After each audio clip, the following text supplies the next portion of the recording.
Esto de grabar las clases hace que mucha gente no las tome y es una lástima porque yo las grabo para que les queden, por supuesto, y para que las puedan ver cuando quieran, pero el vivo es el vivo, ¿no?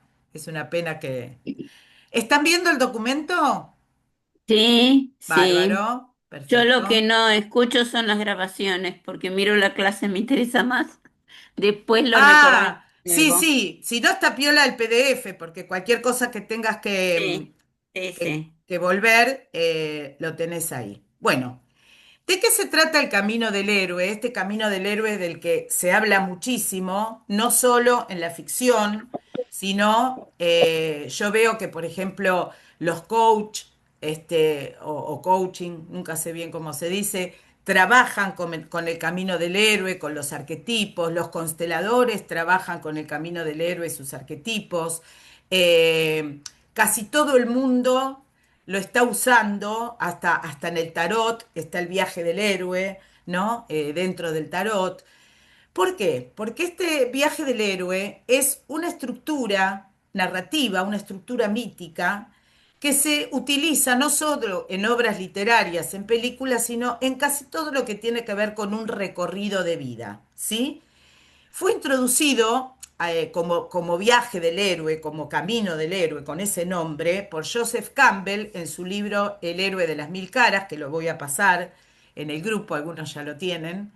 Y en este viaje, el protagonista, o sea, el héroe, parte de un mundo ordinario, de una zona de confort, y se embarca en una aventura dividida en muchas etapas, que lo lleva a una especie de consagración o de final del camino con un retorno triunfante porque logra transformarse. Ahora, como decíamos recién, todos los caminos del héroe no son iguales y todos los caminos del héroe no terminan en un logro o en un éxito. Por ejemplo, la película Gladiador termina con un camino del héroe, con el protagonista, con el héroe muerto.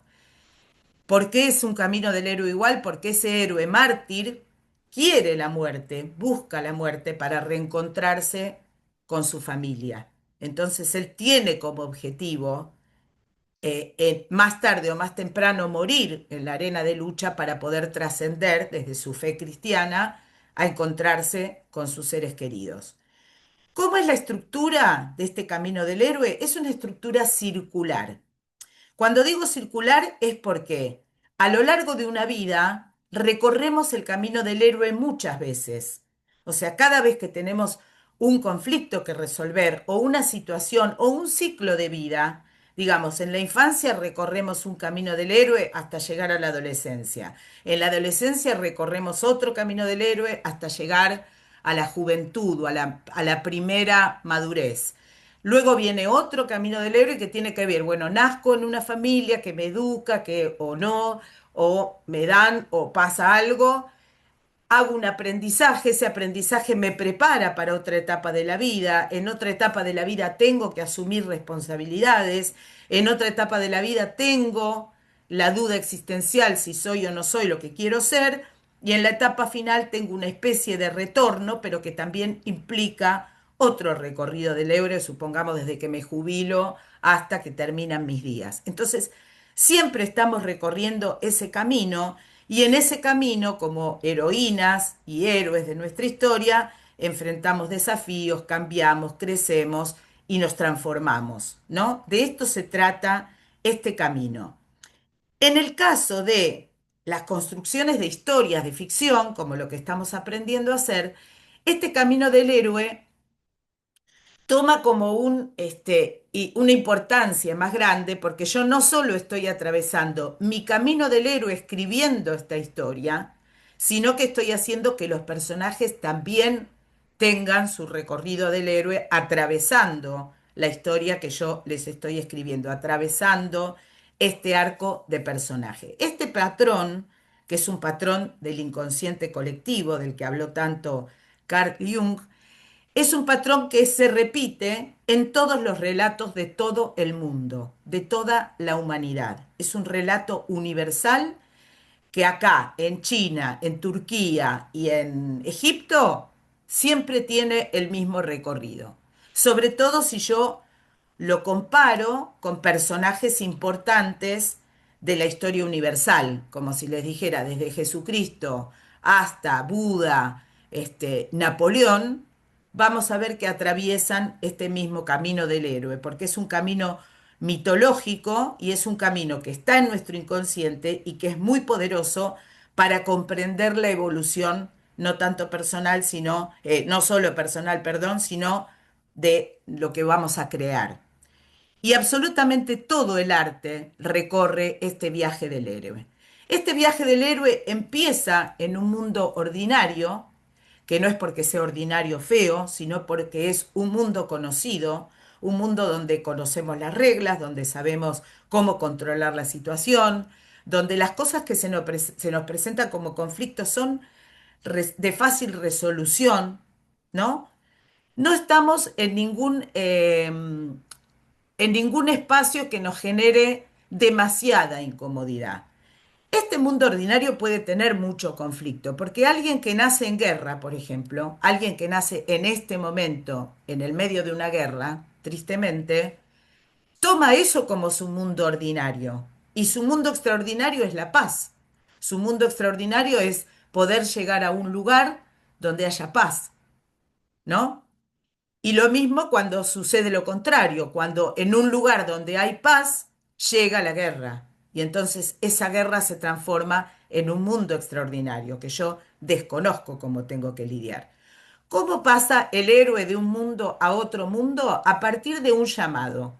Un llamado que puede ser un llamado concreto de alguien que lo trae o un llamado interior, ¿no? Uno muchas veces en la vida dice, estoy necesitando cambiar determinada cosa, estoy necesitando dar un paso más en mi vida, pasar de nivel.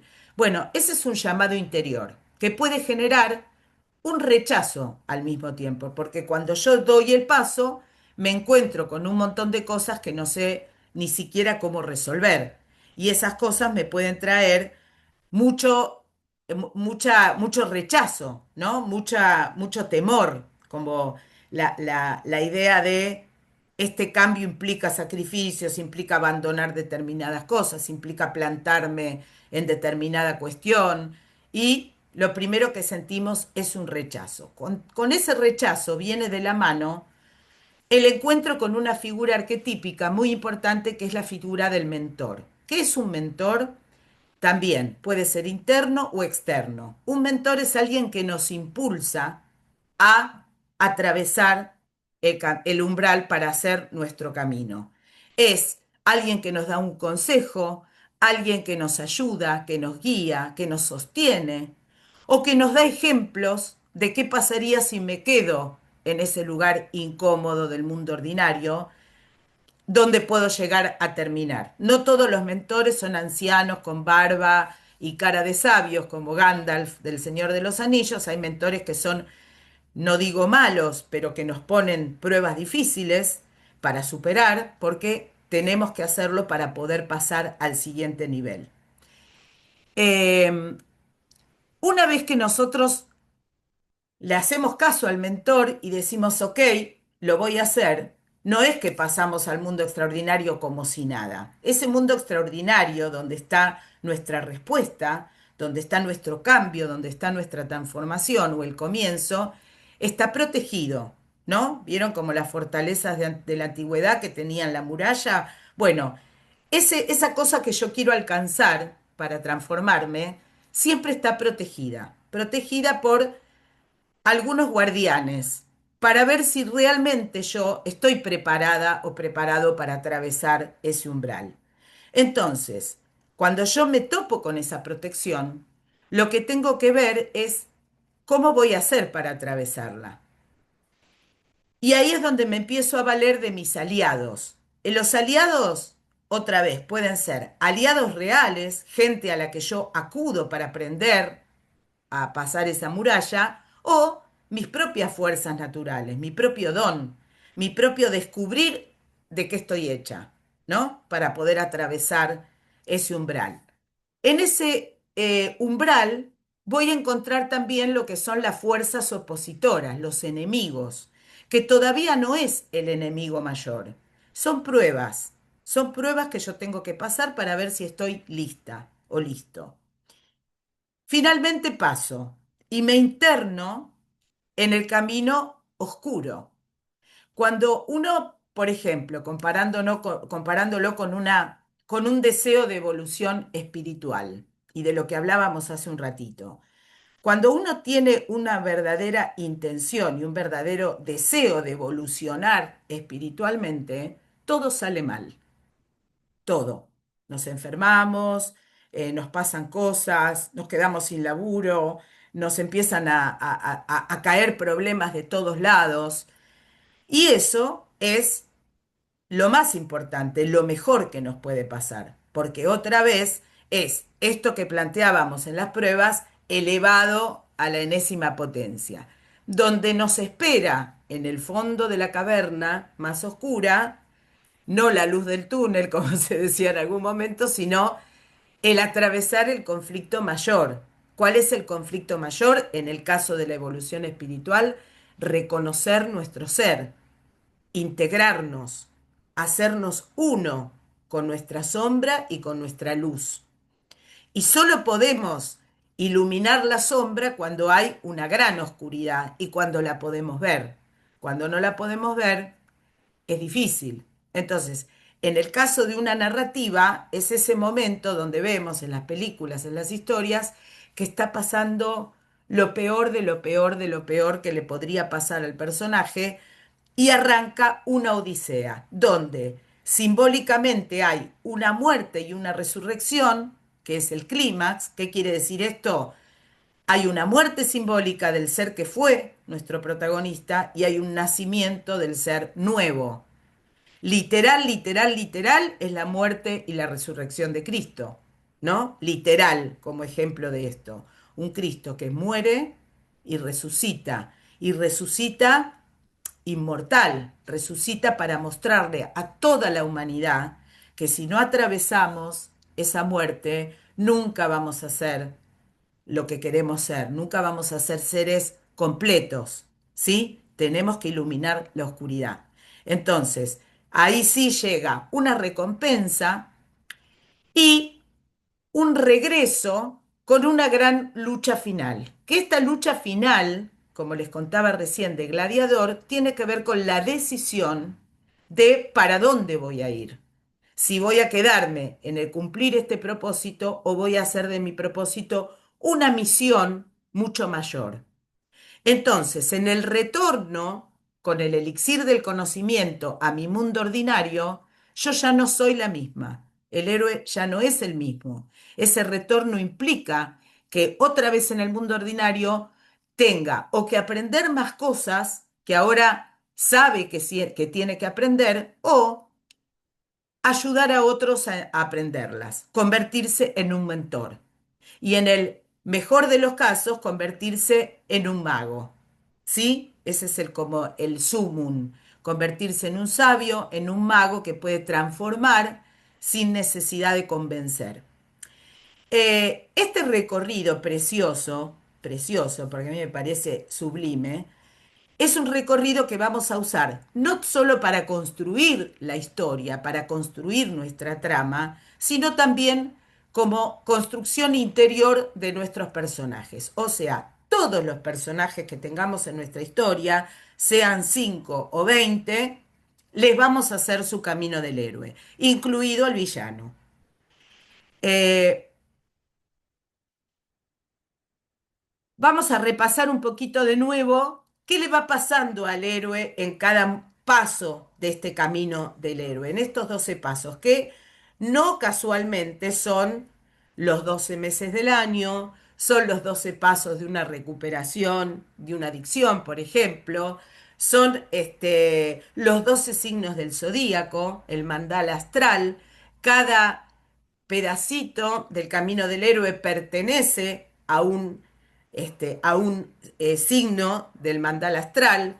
Son un poquito ampliado los 12 momentos de la vía del tarot, o sea, del recorrido del camino del loco, que es el héroe por el tarot. Es muy interesante para estudiar un montón de cosas, esta estructura. Entonces, paso uno, mundo ordinario. Yo siempre voy a arrancar a mi personaje en un mundo cotidiano, no exento de conflictos, pero donde es un poco ajeno a lo que se le viene o a lo que necesita o a su deseo todavía y maneja la situación. Un segundo paso, que es el llamado a la aventura, que es un evento que irrumpe su rutina y lo llama a actuar o una necesidad interna. El rechazo al llamado, que es cuando duda o teme estar preparado para enfrentar ese desafío. El encuentro con el mentor, que es la guía que recibe desde alguna figura concreta o desde su propia voz interior, en una revelación, en un sueño, en una visualización, en una meditación, en un llamado que tiene dentro de sí y que necesita sí o sí atender. El cruce del umbral, que implica comprometerse con la aventura y entrar a ese mundo especial haciéndose cargo de todo lo que tiene que hacer. El, las pruebas, los aliados y enemigos, que son los primeros obstáculos, quiénes están de su lado y quiénes no, de dónde pueden llegar a venir esos obstáculos, lo mismo si es algo interno, ¿no? Que tiene que ver con sus miedos, con sus creencias, con sus inseguridades.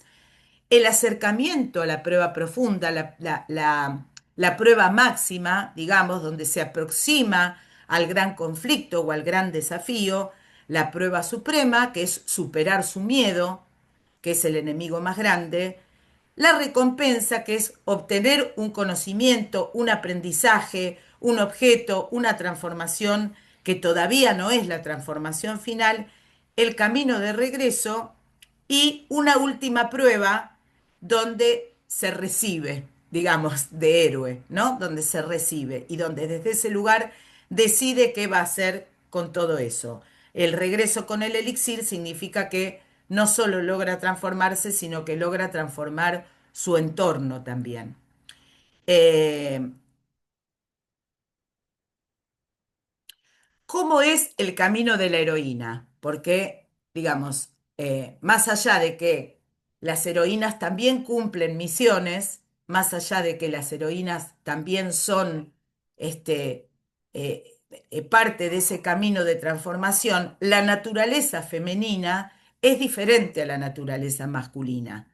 El hombre, en su energía masculina, está como más preparado, ¿no? Para salir a la lucha, no porque sea mejor o peor, sino porque está conformado desde que nació la humanidad para ir por a cazar el mamut para proveer a la familia. Bueno, no convivieron con los mamuts, pero digo, es un cazador que trae la caza. No así en el reino animal, fíjense qué notable. En el reino animal es la hembra siempre, o en la mayoría de los casos, la que procura, ¿no? Y el macho es el que se encarga de sostener. En el camino humano es diferente, es el macho el que sale a la búsqueda y la mujer la que se queda sosteniendo. Entonces, lo primero que tiene que hacer una heroína es alejarse de lo femenino, simbólicamente, no es que se tiene que transformar en un hombre, sino que tiene que incorporar energía masculina para poder salir a la lucha. Las mujeres que somos un poco más, no me gusta la palabra empoderada, un poco más masculinas, que nos tocó en la vida asumir responsabilidades, criar hijos solas, eh, eh, traer el pan a la mesa, tenemos un poco ya esta energía masculina incorporada, ¿no? Por nuestra crianza, porque nos tocó, hoy leí algo sobre la hija mayor y decía, es así, ¿no? Porque nos tocó un rol donde tenemos que demostrar nuestra seguridad, nuestra fuerza, nuestra entereza. Entonces, el primer paso que da la heroína es alejarse de lo femenino y enfrentarse simbólicamente a los ogros y los dragones, ¿no? Aprender a luchar, aprender a reconocerse capaz de esa lucha. Ese reconocimiento nos va a llevar al encuentro del éxito masculino, o sea, a la certeza de que podemos de igual a igual transitar ese camino con nuestra energía masculina incorporada. ¿Qué produce esto? Produce una aridez espiritual. Fíjense que en el camino de la heroína no hay el encuentro con la guía y el mentor, porque eso lo tenemos incorporado en la energía femenina. O sea, toda la profundidad que no tiene el camino del héroe masculino, sí lo tiene el camino de la heroína, ¿sí? Nosotras contamos, podemos dar vida, por lo tanto, ya tenemos incorporadas un montón de cosas. Pero esta lucha con la energía masculina nos deja agotadas y nos deja en una aridez espiritual porque no es lo que somos naturalmente. Es algo que tenemos que construir para salir a pelear a la vida. Por lo tanto, hay como una cierta sensación de traición a nuestro género. Y en el devenir de tener que hacer esto y no poder hacer lo otro, medio que abandonamos nuestra naturaleza femenina, ¿no? Es como que no nos da para todo. ¿Con qué conectamos en ese momento? Profundamente con nuestra deidad, con nuestra naturaleza de diosas, con nuestra naturaleza de mentoras, de formadoras de comunidad, por el solo hecho de dar vida, aunque no tengamos hijos, ¿no? Ya lo tenemos, somos geniales las mujeres, chicas, menos mal que no hay ningún varón acá, pero eh, hay un autodescubrimiento. Y ese autodescubrimiento nos reconecta con lo femenino, nos reconecta con el amor, nos reconecta con la maternidad, nos reconecta con nuestra parte sensible, con nuestra parte de querer contener, ¿no? Con nuestra parte maternal, insisto, aunque no tengamos hijos, aunque no lleguemos a ser madres, y hay una sanación de esas heridas. Esa sanación nos coloca en un lugar de integración de lo masculino y femenino y en un lugar de liderazgo, pero que a diferencia del camino del héroe masculino, nos va a llevar a una intención de colaboración. Nuestra naturaleza femenina siempre necesita integrar, siempre necesita lograr una cierta unión de todas las fuerzas, ¿no? Somos perfectas, ¿qué vamos a hacer? Pero es muy interesante porque cuando yo tengo heroínas femeninas, heroínas mujeres, el camino de la heroína es distinto. Tenemos películas como La Mujer Maravilla, por ejemplo, donde están las dos cosas, donde está una amazona que está dispuesta a pelear, a usar sus poderes, a pelear físicamente contra Ares, que es su hermano, ¿no? Que es sería como la oposición de estos dos caminos, y entra el amor, entra la posibilidad de cambiar las cosas, entra su deseo de que los humanos se entiendan a través del amor y se transforma en un camino mucho más interesante que el que puede hacer, no sé, Aquaman o cualquier héroe épico masculino, ¿no? Que solo se encarga de restablecer el orden. No le importa mucho qué pasa emocionalmente con esa unión. Está como más colocado en establecer el equilibrio, la paz y listo. Y ahí termina. Em, entonces, si lleváramos este camino del héroe a la narrativa de tres actos, que es lo que vamos a ver en la clase próxima y cómo lo vamos a aplicar, la narrativa de tres actos tiene una conformación que es, en un acto uno hasta el primer punto de giro, yo tengo el desarrollo de la historia, el desarrollo de mi personaje, la presentación del universo de mi historia, el mundo ordinario, hasta que empieza algo que se llama el conflicto inicial, el punto de giro o el llamado a la aventura. ¿Sí? Todo eso va a ocupar mi primer acto. El mundo ordinario, el llamado, primer llamado a la aventura, donde el héroe rechaza el llamado, se encuentra con el mentor y finalmente cruza el umbral. ¿Sí? El cruce del umbral sería el primer punto de giro propiamente dicho, que generalmente ocurre en un evento, ¿no? En un evento que puede ser, yo puedo arrancar mi historia, por ejemplo, doy un ejemplo tonto al paso, con alguien que está a punto de morir, ¿no? Entonces arranco con ese señor o señora rodeado de una cantidad de hijos eh, que están en realidad no abocados a esa finitud del papá o de la mamá, sino a qué va a pasar con el testamento, por ejemplo, si es una historia que tenga que ver con esto, con las herencias, con lo que sea. Entonces, va a haber un primer llamado a la aventura, que es un médico, por ejemplo, que dice, quedan horas, ¿no? Y en esas horas va a haber un hijo que no quiera que el padre muera, una hija que eh, se ocupe de ver para adelante cómo sigue todo, un hijo que solo le importe el resultado de esta muerte y que ni va a ver a despedirse de su padre, pueden pasar un montón de cosas que entrarían dentro de el llamado, el rechazo a eso que va a suceder, no porque lo rechacen, sino porque implica dudas. Aparece entonces alguna figura que tiene que ordenar esta situación y que termina siendo como una especie de mentor para la persona que está dejando este plano. Y entonces llega la muerte, llega todo esto y la lectura del testamento, que va a ser el primer evento donde nuestros personajes van a cruzar el umbral.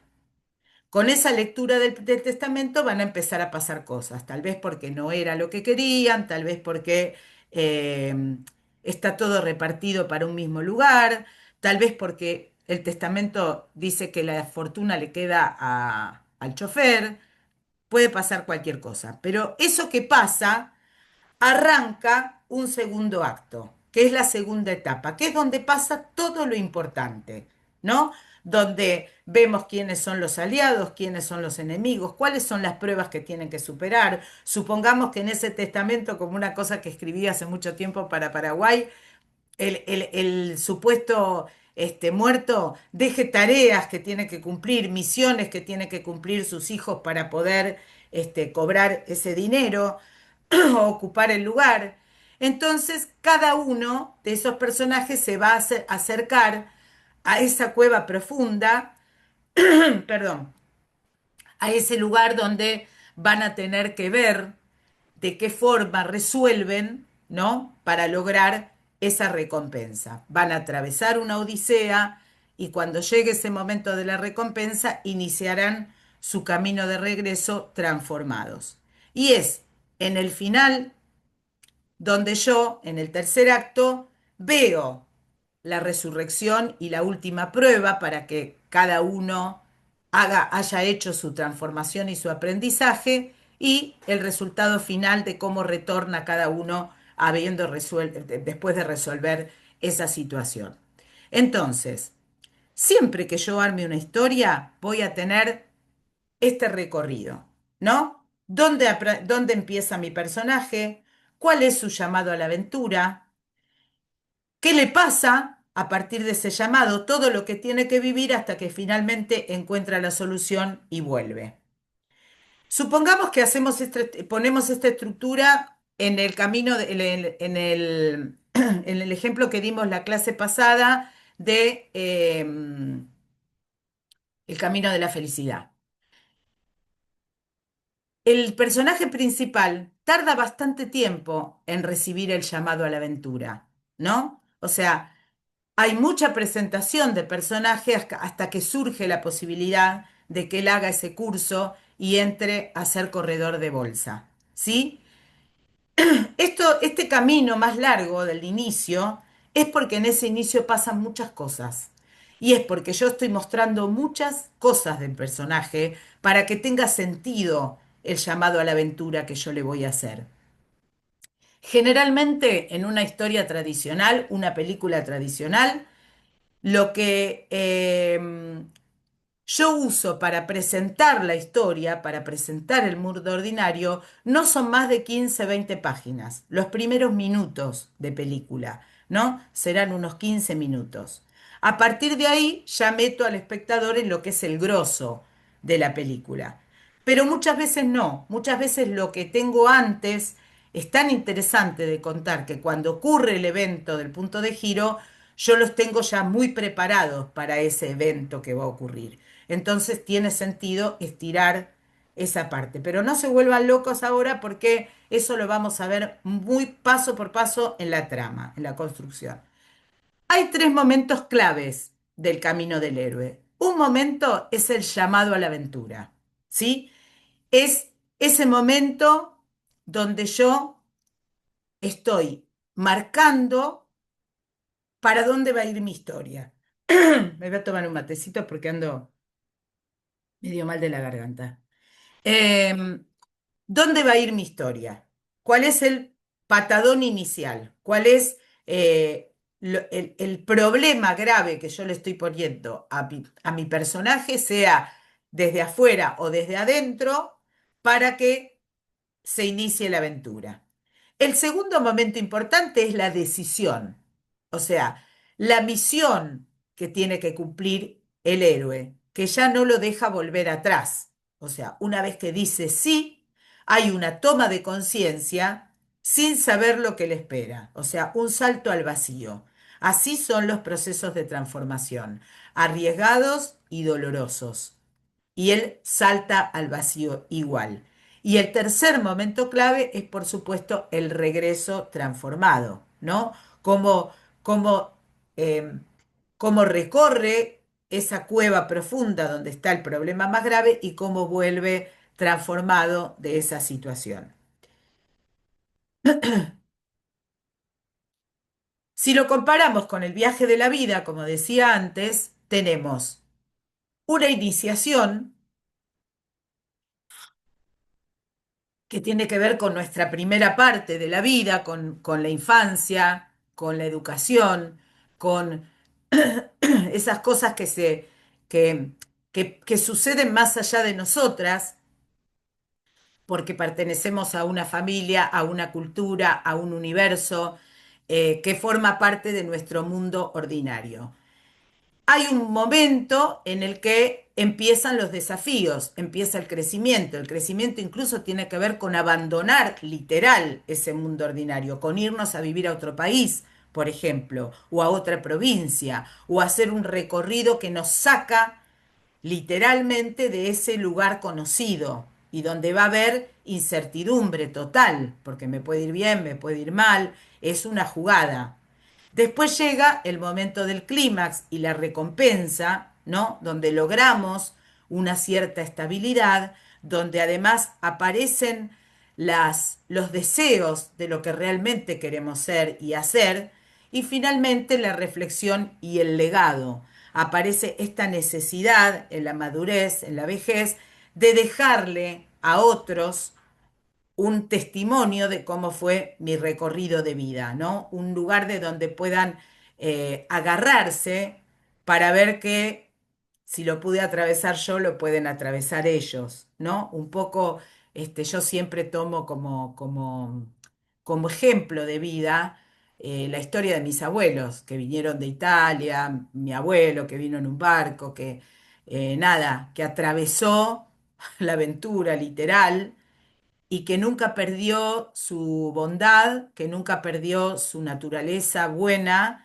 que siempre trabajó muchísimo y que me inculcó a mí la cultura del trabajo a través de mi padre. Entonces uno como que dice, me hubiera encantado que mi abuelo escribiera esta historia, ¿no? Para dejármela escrita. Entonces yo digo, bueno, lo voy a hacer yo con mi nieto, porque me parece importante dejarle un legado de cómo fue mi camino de vida, de cómo me convertí en guionista, de cómo tuve que batallar con 80 millones de cosas, de cómo pegué la vuelta y ahora hago otras elecciones. Bueno, como ejemplo, ¿no? Como un legado, de negro sobre blanco. Bueno, antes de entrar en arquetipos, escucho preguntas, opiniones, qué les parece este camino del héroe, que para mí es como lo más hermoso que existe para construir una historia, es divino. Seguramente muchas ya lo conocen por haberlo hecho en otras cosas, pero bueno, en el caso de la construcción de la historia es como muy lindo, muy, muy... Sí, te escucho, Tere. Bueno, me siento total y absolutamente identificada con la heroína, por Bien, haber tenido, primero y fundamental, por ser la hija mujer, la primera, la mayor, cuando en realidad siempre el primero tiene que ser un varón, por una cuestión, digamos, de que es lo que se espera. Y al ser hija mujer y mayor, tenés que masculinizarte para sobrevivir. Por lo tanto, me siento totalmente identificada. Y también en donde sí recordé y me hizo volver a esta situación tan graciosa, tan cómica, tan irrisoria y tan loca, de que después de quedar viuda durante unos años, ya grande, muy grande, de pronto dije, no, yo quiero volver a ser mujer. ¿Y qué pasó? Yo jamás en mi vida, con mi seriedad y con mi actitud y con mi profesión y demás, me hubiera avanzado un hombre. Sin embargo, me avancé uno y me muy lo llevé a bien. la cama como quien dice para ver si todavía era mujer. Entonces fue una cosa tan loca, tan irrisoria, que hasta yo me quedé asombrada porque fue tan natural para mí. Hasta preparé el ambiente, porque hasta iba a poner un lugar de citas en un departamento que no podía alquilar y estaba con este tipo porque necesitaba un hombre para hacerlo. Pero nada que Me ver con encanta, la me situación. encanta, me encanta. Me encanta, bueno, incorporaste la energía masculina y La energía femenina, como femenina y debe aparte, ser. En realidad no debe, claro. claro, no debería sorprendernos tanto el hecho de encarar, ¿no? Por decirlo de alguna manera. Porque, ¿por qué tenemos que ser encaradas? O sea, ¿cuál es? Pero cuesta un montonazo romper ese Pero yo te patrón. estoy hablando, imagínate, del año 2010. Claro, claro. Era otra época. Yo era toda una señora seria. Sí, sí, sigue Era siendo, un ¿eh? señor del banco donde yo iba todos los días. Es como que, ¿cómo te puedo decir? Fue muy loco, pero a partir de ahí yo me estabilicé en eso. Sigo siendo masculinizada porque es lógico, porque estoy sola y porque tengo que hacerlo. Pero eso no implica de que yo no tenga mis Te hayas salidas olvidado de ser y mis mujer. encuentros, y mis Claro. encuentros, ¿viste? Perfecto, perfecto. Me encanta, me encanta. Sí, Milagros, te escucho. Está buenísimo. No, yo quería compartir lo que me encantó, yo lo del camino del héroe lo sabía, pero nunca había visto lo de la heroína y me encantó ver esa otra parte, eso me Claro. encantó. Ni siquiera se Eh, enseña el camino de la heroína. Yo lo es encontré verdad. de casualidad, buscando otra cosa, y Y dije, puede que, por ejemplo, el libro Mujeres que corren con lobos tenga sí. mucho que ver con esa Sale de cosa ahí, de sale de ahí, separarse. sale de ahí, Ah, me justamente. encantó. Lo Y quería, hice, hice un taller, 2 veces lo hice. ay, me Eh, encantaría. Si lo bueno, veo, lo después hago. te paso el Sí. contacto porque lo da mi psicóloga, que es una genia Ah, total, sí. muy, muy de avanzada ella, y es psicóloga de trauma y entonces hace algo maravilloso porque es con arte terapia, después te paso el Ah, contacto. Es sí, una por genia. favor. Sí, sí, sí. Y quería compartir una frasecita mientras Sí, escuchaba, sí, que la vi el otro día y me encantó y me siento que va con esto, que decía, perdón que está el lavarropa de fondo, no pasa que nada. decía que tenemos 7 años en donde nos estructuramos desde que nacemos, como que nos meten en una cajita, y toda una vida para romper esa caja. A mí me Tal. encantó y como que Hermoso. también Que me tiene pareció también que ver con estos periodos de 7 de la astrología, ¿no? Que cada 7 años, si uno hace la tal cuenta, cual. es impresionante porque decís, ¿qué me pasó a los 7 o cerca de esa edad? A mí me pasó algo muy fuerte, y a los 14 y a los 21 y a los, ¿no? Y uno va haciendo como los ciclos y decís, wow. qué impresionante que es esto, ¿no? Cómo cada 7 años hay un punto de giro en la vida donde nos mandó para otro lado. Es fuertísimo realmente. Bueno, ¿alguien más que quiera compartir o preguntar o lo que sea? Sí, Leila, te escucho. ¿Ahí se escucha? Sí, perfecto. Bien. Mientras vos ibas hablando, me iba pasando un montón de cosas por la cabeza. Yo, por ejemplo, siempre me dijeron, y no, no me da vergüenza, yo digo, yo soy una marimacho. Siempre me lo dijeron y no me duele, ¿no? O sea, me encanta. ¿Por qué? Porque nosotros éramos 4 mujeres y un varón. Y siempre pasó, qué sé yo, que el hombre, el padre de familia, quiere tener al macho de la casa. Tenía a mi hermano, pero mi hermano era todo lo contrario a ser macho. Lo llevaba a la cancha, le hacían goles, le erraba la pelota, no hacía nada de lo que hacen los varones bien.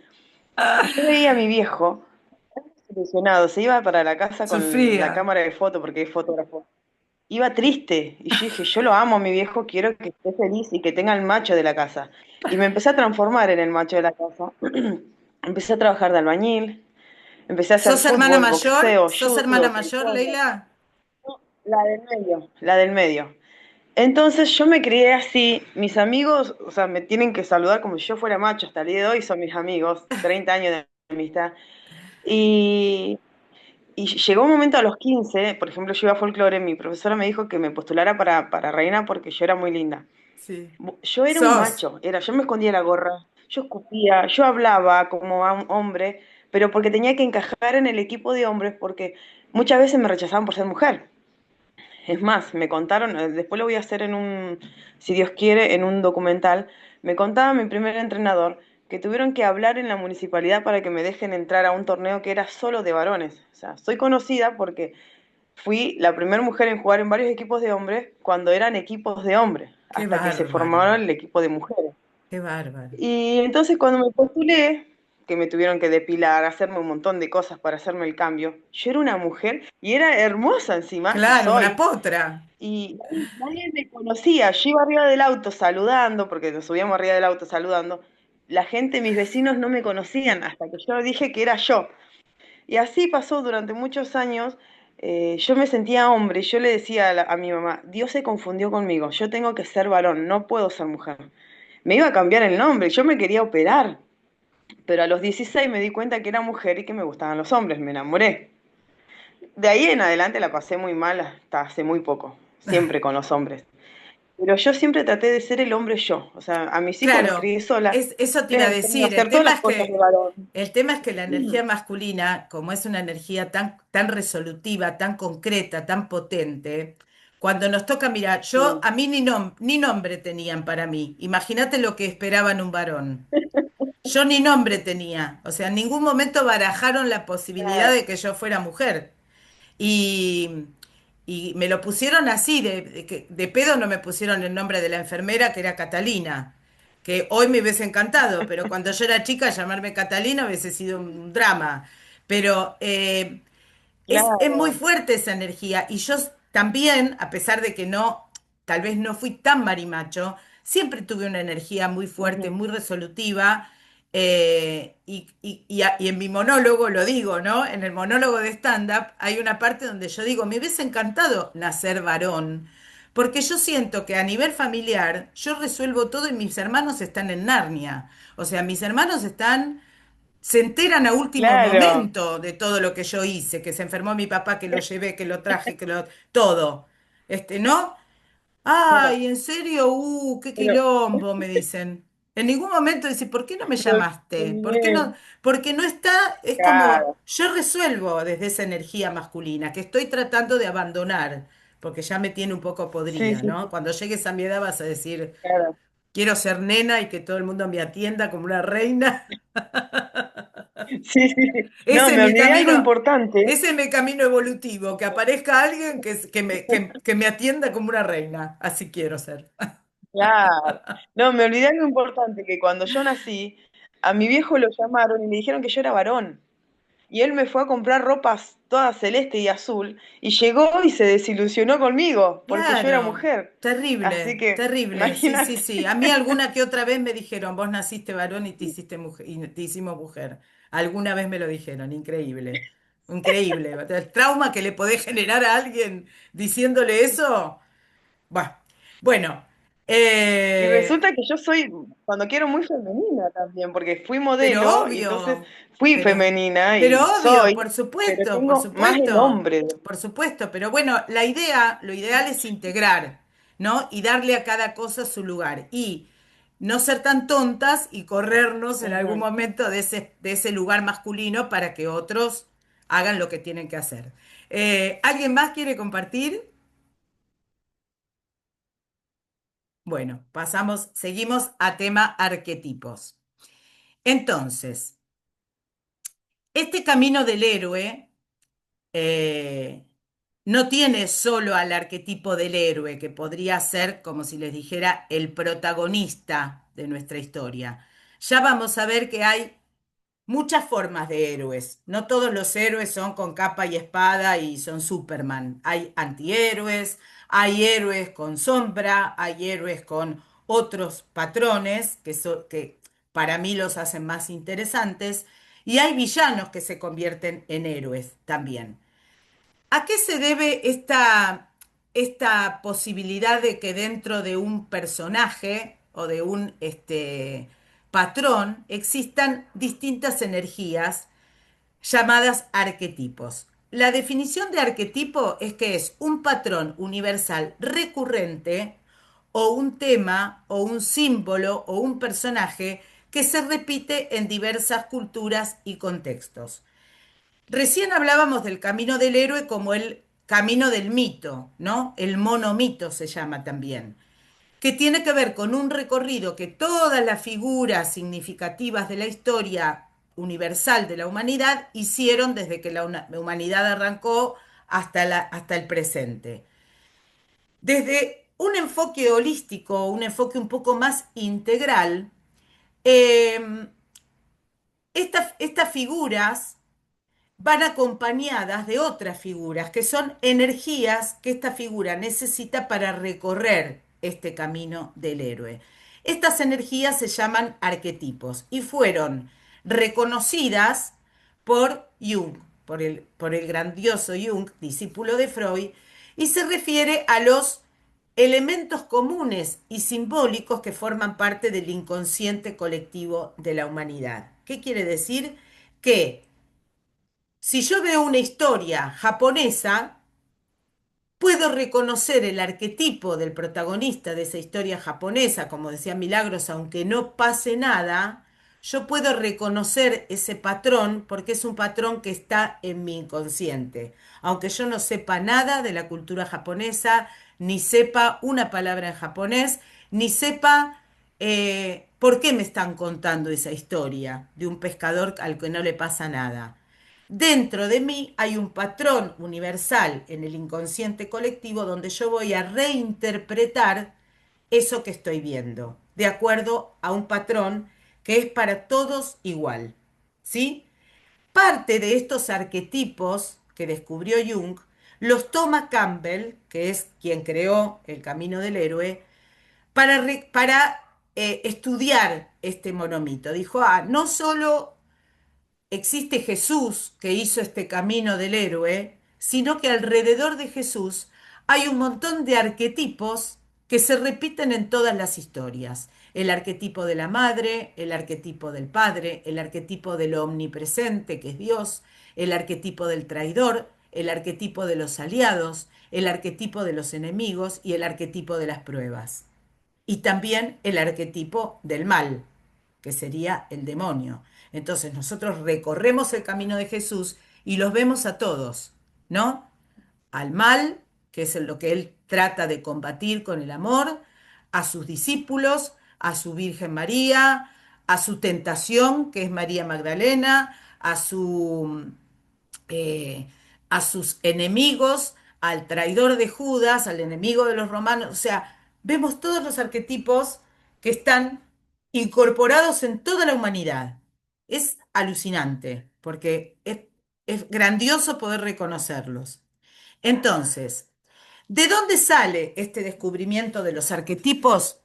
Por un lado, del estudio de las mitologías y las religiones, donde hay esta constante en todas las historias y en todas las religiones del mundo, Buda, no sé, cualquier religión que se nos ocurra tiene este mismo recorrido del héroe y los mismos arquetipos. Psicología comparada, análisis de pacientes, donde sus traumas, donde sus patologías tienen que ver con un arquetipo que sobresale sobre otros, con el estudio de la mitología clásica, con mucho estudio sobre la literatura, la pintura y todo tipo de arte, porque en una pintura también vemos un viaje del héroe y también vemos los arquetipos, y en el análisis de los sueños. ¿Por qué? Porque en los sueños es donde nuestro inconsciente vive, es donde nuestro inconsciente toma forma y es donde en ese mundo paralelo, en ese universo paralelo, que es el universo del sueño, que es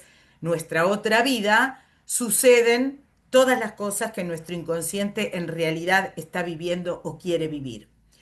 Eh,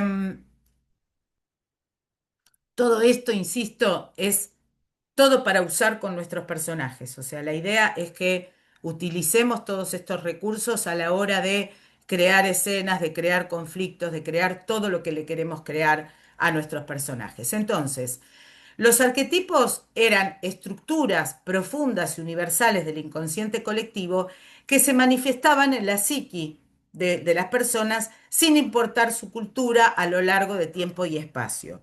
Los arquetipos no son simples personajes o figuras fijas, sino energías o patrones de comportamiento que moldean las experiencias y los conflictos humanos fundamentales.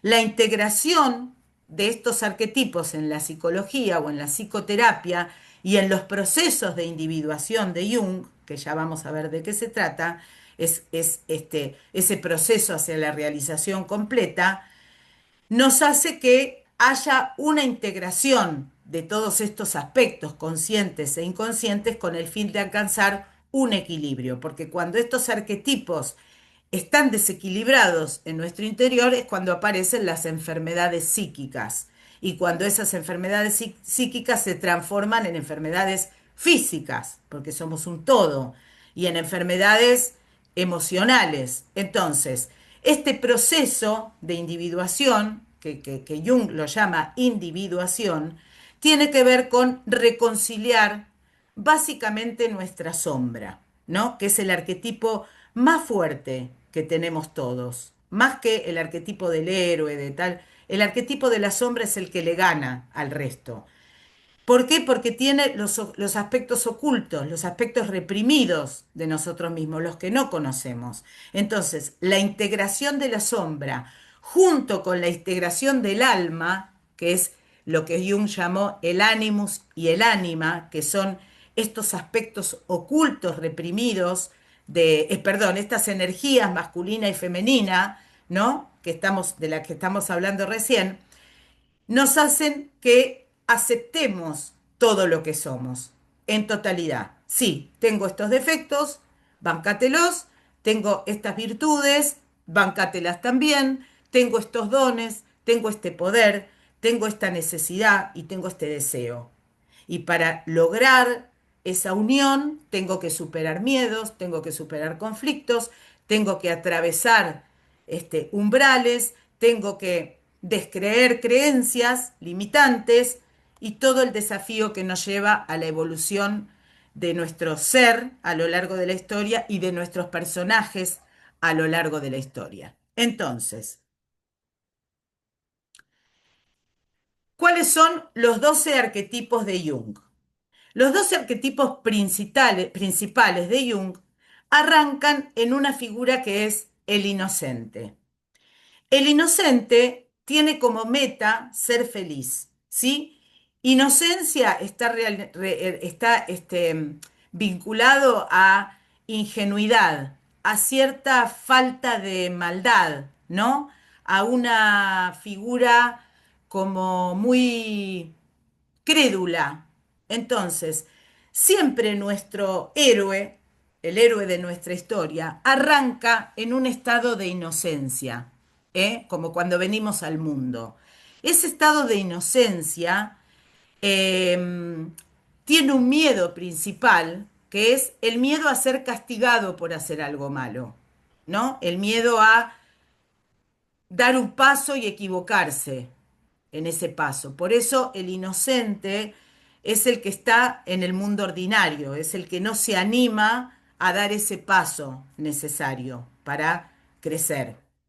Confía demasiado en los demás, confía demasiado en lo que le dicen, en lo que cree, en la fe ciega sobre algo sin analizarlo, y tiene un talento que es esa misma fe y esa misma apertura mental, ¿no? Entonces, ese estado de inocencia es el estado en el que generalmente nacen nuestros personajes, hasta que empezamos a ponerles conflictos. Es ese estado también en el que nosotros estamos cuando empezamos una historia y se nos ocurre una idea, ¿no? Y decimos, ay, qué linda idea se me ocurrió, esto puede ser un golazo, porque ta, ta, ta, ta, ta, ta, ta, ta, ta. Pero resulta que cuando la empiezo a trabajar o la encuadro en la temática, tengo que empezar a incorporar otras cosas, otras energías. Y por ejemplo, algunas nos van a molestar, nos van a incomodar, como hablábamos la otra vez, ¿no? Poner un conflicto que involucre a mi mamá o a mi hijo o no sé qué, puede llegar a incomodar, entonces veo cómo lo puedo sortear para no meterme con ese tema, cuando en realidad lo que hay que hacer para sanarlo o para mostrarlo es meterse. Luego tenemos otro arquetipo, que es el arquetipo del amigo. El amigo tiene que ver no solo con la amistad concreta, con el pertenecer a algún lugar, sino con el sentirse identificado con un entorno, ¿no? Eh, el arquetipo del amigo, que también se le llama huérfano, tiene que ver con esta sensación que tenemos cuando empezamos a crecer de tener que ser de alguien, de algún grupo, ¿no? De alguna tribu, de alguna cosa que nos identifique. Y lo peor que nos puede pasar es sentirnos excluidos. ¿Por qué el tema del bullying, el tema de la exclusión, el tema de ser diferente tiene tanta fuerza? Porque en general no nos enseñan a ser lo que somos y a conformarnos con eso que somos. Lo que nos enseñan es que tenemos que ser parecidos a otros. Las nenas hacen tal cosa, los nenes hacen tal otra.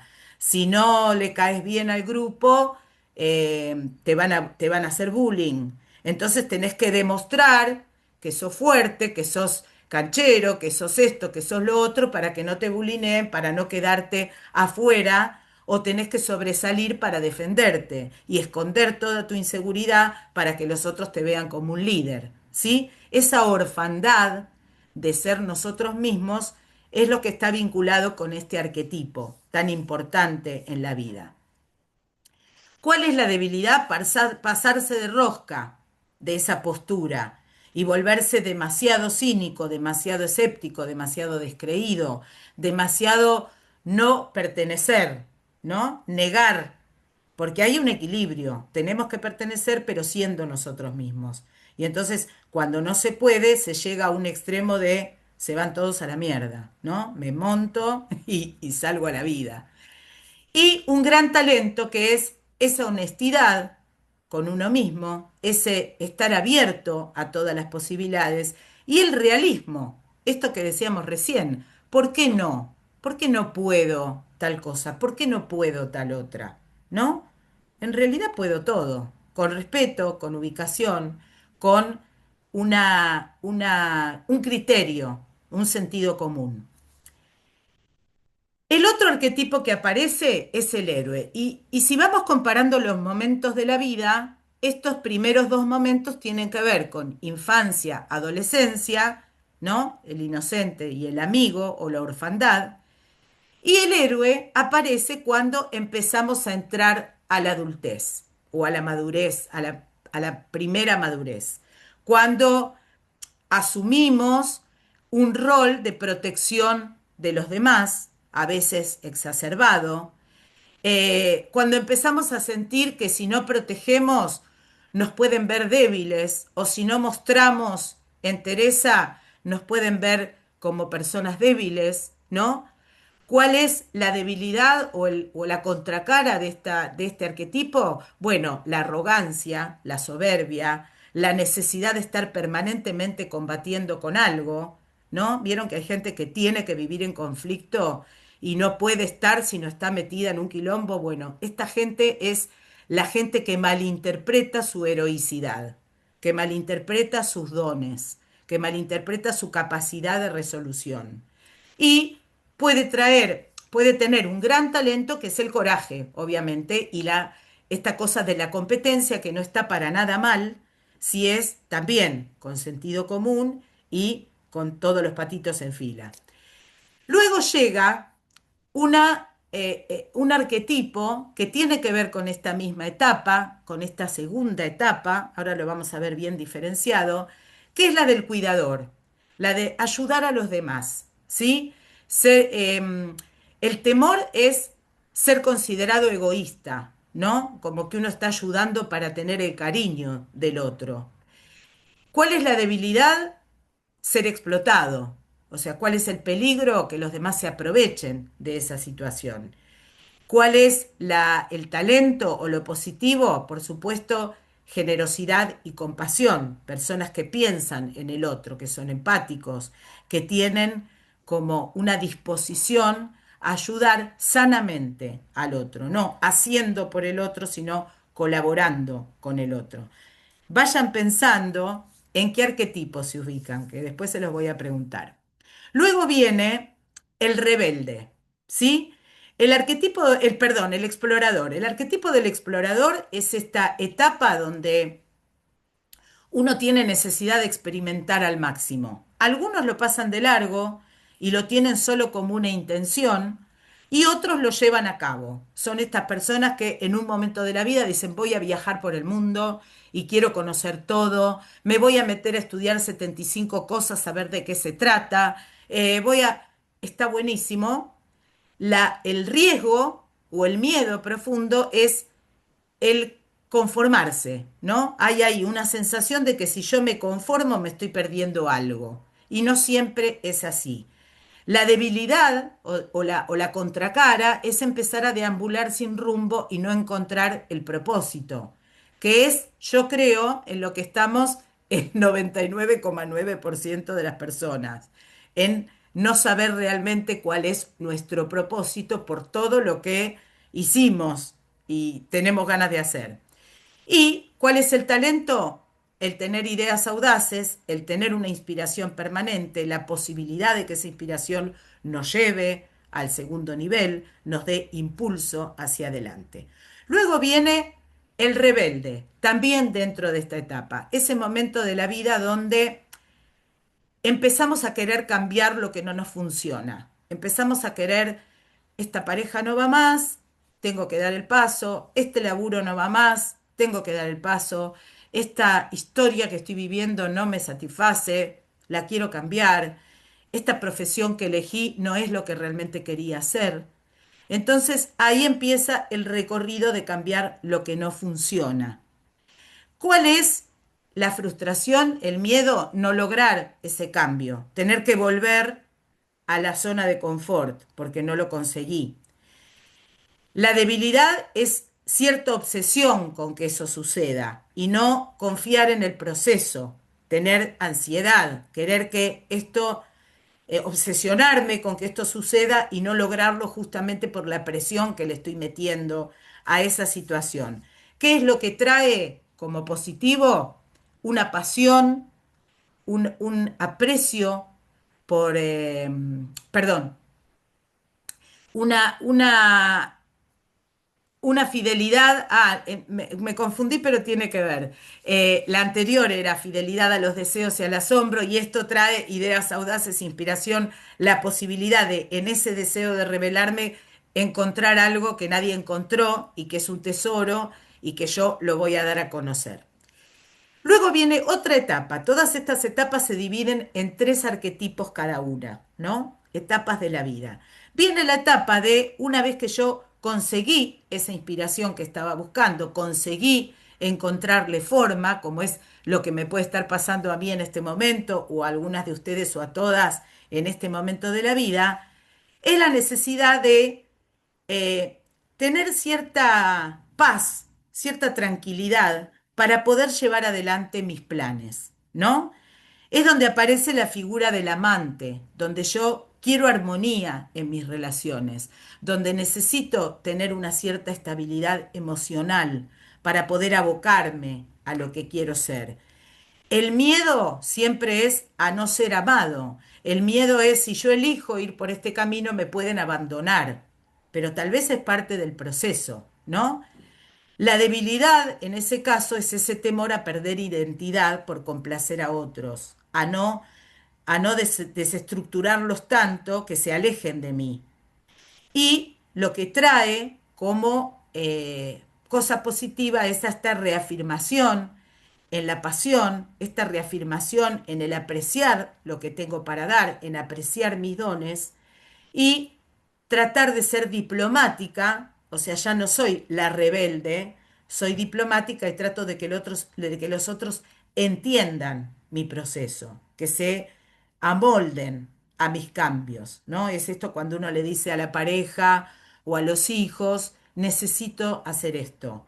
Y ojalá comprendas que yo necesito hacer este viaje al origen de mi familia, que yo necesito eh, hacer una salida con mis amigas para reencontrarme con lo femenino, por ejemplo, que necesito, ¿no? El tratar de conciliar todas estas energías que empiezan a manejarse. Luego de esta armonía surge el creador en todo su esplendor, el creador que crea cosas de valor. Vieron que en todo lo que es ahora redes sociales y qué sé yo, se repite mucho esto de contenido de valor, porque no alcanza con crear algo, hay que crear algo que tenga un valor para otro. Entonces, este crear cosas de valor nos trae el riesgo de crear algo que no sea tan importante o el temor de crear algo que no sea tan importante o que sea importante para un grupito así y no lo que yo estoy tratando de comunicar. Eso nos lleva a tener una sobreexigencia, a ser perfeccionistas, en ese mismo perfeccionismo bloquearnos.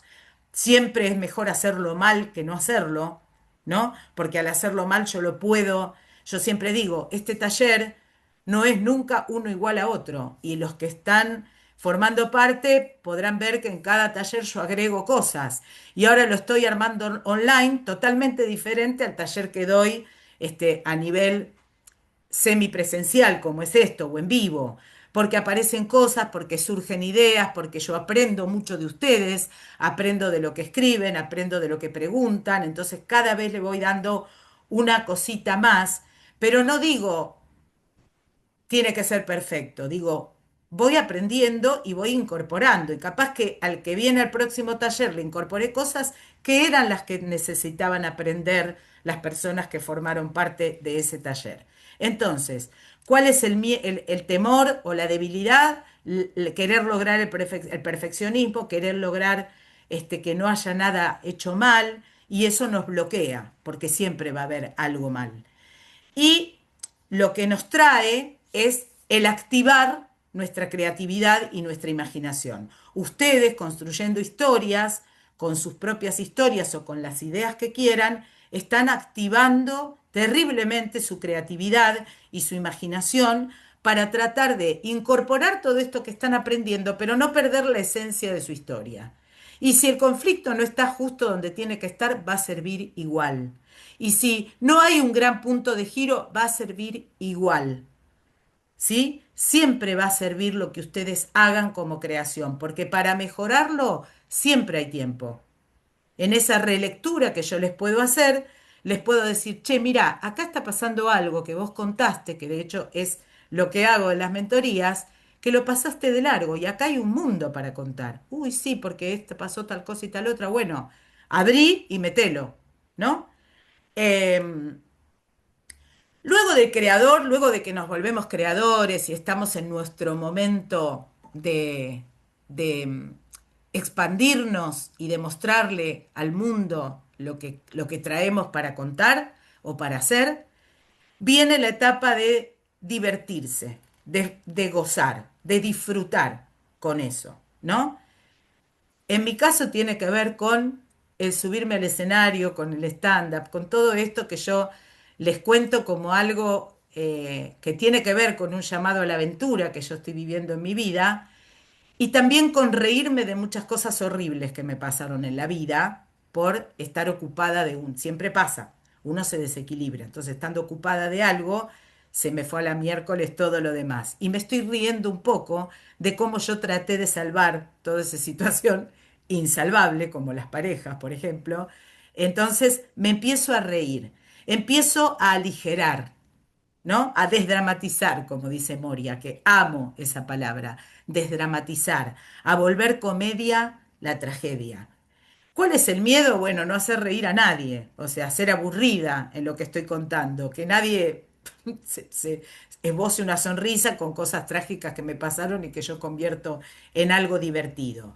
¿Cuál es la debilidad o cuál es el riesgo? Bueno, de frivolizar demasiado, de ocultar el dolor, de negarlo, de eh, hacer de cuenta que no pasó y de hacer reír con cosas que son poco profundas, ¿no? La definición de comedia es tragedia más tiempo, o sea, algo que fue trágico que con el tiempo se volvió algo divertido. Entonces, tener en cuenta que eso tiene profundidad igual. ¿Cuál es el talento? ¿Cuál es la virtud? Que el humor transforma, siempre. Si hay algo que transforma, es la risa. Si hay algo que transforma en la vida, es poder reírse de lo que vivimos. Recién, Tere, cuando contaba su arrojo al bancario, realmente causa gracia, pero al mismo tiempo uno dice, wow, qué valiente, qué genial lo que hizo, ¿no? Es muy profundo lo que hizo, pero contado con la gracia que ella lo cuente, uno dice, hasta te podés imaginar cómo lo abordó. Y eso es fantástico. ¿Qué llega después de poder reírse de todo? Obviamente la sabiduría. La sabiduría es entender al mundo, poder enseñar lo que uno aprendió, poder trascender el límite y decir, soy capaz de darte lo que yo tengo como valor, este contenido de valor del que hablábamos. ¿Qué trae como temor? La ignorancia, pensar que no sé lo suficiente, pensar que nos pasa a todos, pensar, ¿estoy realmente preparada para esto? ¿No? Entonces, a mí me pasa con algo que no sé si es para esta vida, tengo mis dudas, pero yo hace muchos años que estudio el tarot y me encanta. Y me encanta estudiarlo en profundidad y hago cursos de tarot de lo que venga, tarot evolutivo, tarot kármico, tarot no sé qué. No soy capaz de leer el tarot a nadie. Lo uso para mí, lo uso para mi autoconocimiento. Como mucho le leo a mi hijo, como mucho le leo a alguna amiga que me pide, pero no me animo a abrir el juego. No podría cobrar por hacerlo, ¿no? Lo cual está muy bien, porque no deberíamos. Pero eh, me pasa que siento que no sé lo suficiente. Y cuando le hago una lectura de tarot a alguien me dice, wow, ¿por qué no te dedicas a esto? Porque yo siento que no sé lo suficiente.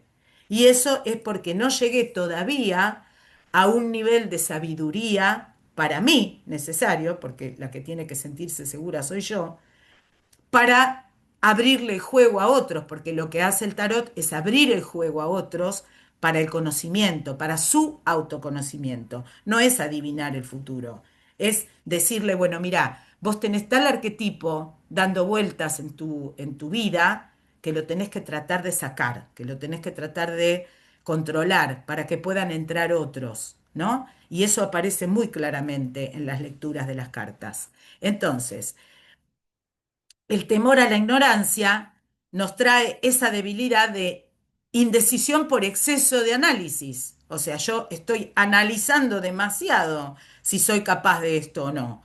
Dale, ya, lanzate, ¿no? te lo está pidiendo la vida, lanzate. Lo mismo me pasó con el escenario, tanto tiempo coqueteando desde el lugar de guionista, desde el lugar de admiración por los que podían hacerlo, hasta que dije más, ¿y qué me puede pasar? ¿Caerme? Y bueno, me caigo.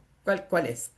Eh, ¿Y qué trae este talento, esta decisión de mostrar nuestra sabiduría en lo que sea? Por supuesto, más sabiduría y mucha inteligencia, ¿no? Trae, por supuesto, mucha más sabiduría y yo lo experimento cada día. Siguiente estadio, siguiente arquetipo interesantísimo es el arquetipo del mago. ¿Qué es un mago? Un mago es Jesús, un mago es Buda, un mago es el Dalai Lama, un mago es alguien que comprendió cómo funciona el universo, que comprendió las leyes del universo.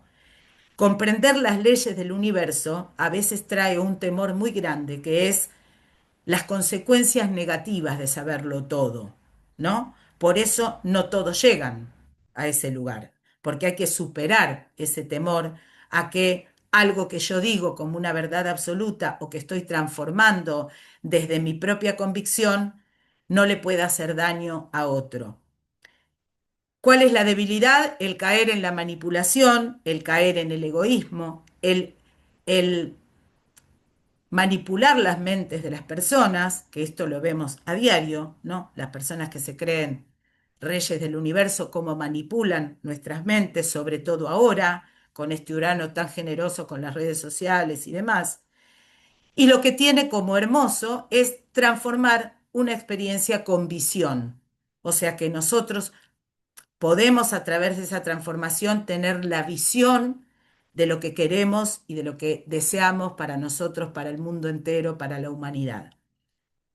Finalmente llegamos a la figura del gobernante. La figura del gobernante es la más difícil de todas, porque es esto que llamamos el Dios, la divinidad dentro de nosotros. Eso es lo que nos gobierna, la divinidad, que tiene que ver con la comunidad próspera, que tiene que ver con que se pueda establecer un orden, un nuevo orden, ¿sí? ¿Qué trae como temor? Por supuesto, que se transforme en un caos y ser derrocado por no poder controlar ese caos. La debilidad, que hay que ser un poco autoritario a veces, es difícil delegar cuando alguien es autoridad en algo, le cuesta mucho delegar. Estas personas que nosotros consideramos autoridad no dejan generalmente discípulos que puedan hacer su trabajo de la misma manera, desaparecen y desaparecen, y que tiene como talento un liderazgo total y una responsabilidad suprema, ¿no? Son los verdaderos líderes. Bueno, vamos a llegar hasta acá con los arquetipos. En la clase que viene vamos a volver a ver los arquetipos eh, que quedan o los arquetipos con los que vamos a trabajar, que no son todos estos, con los que vamos a trabajar en nuestras historias. Y alguna duda, alguna cosa que quieran comentar o decir o que, que me quieran preguntar sobre este recorrido. Una cosa importante es que un personaje puede tener muchos arquetipos al mismo tiempo. Se dice, se dice que todos los humanos convivimos con estos 12 todo el tiempo. En alguna oportunidad una cosa, en alguna otra, pero convivimos con estos 12 arquetipos permanentemente. Hay algunos más que tienen otros nombres y que se incorporan, y hay 9 de estos 12 con los que vamos a trabajar en la construcción de los personajes. Sí, Tere. Bueno, mira, yo me identifico con casi todos, porque tengo aspectos de todos y porque he tenido que ejercer Todos los todos los roles. personajes, Pero todos los roles. ¿cuál de estos 12 te parece a vos que es el que más te identifica?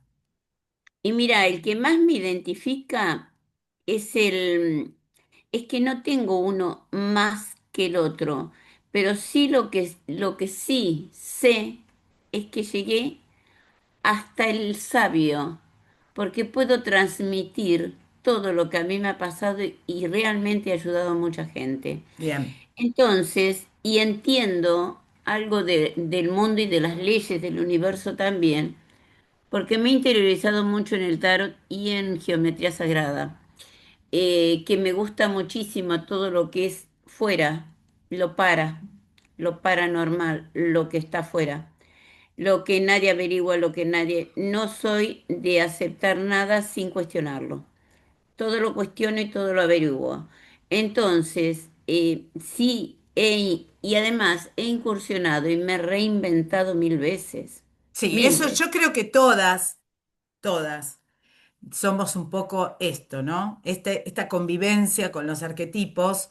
Este, dice Leila, he pasado por todos y convivo con ellos todo el tiempo. En este momento estoy, a ver, por el amante y el sabio, pero me identifico mucho con la heroína. Claro, después vamos a ver qué clase de heroínas somos cada una, porque somos diferentes. Yo me identifico mucho con lo que dice Tere porque tengo una luna en Virgo que me lleva en una casa 8 de la carta astral, que me lleva a ir a la profundidad de la profundidad de la profundidad del inframundo, y a veces me tengo que rescatar. A veces digo, bueno, Adri, ya, hasta acá, ¿no? Porque es como que no puedo emerger a veces de tanta necesidad que tengo de saber el fondo de las cosas.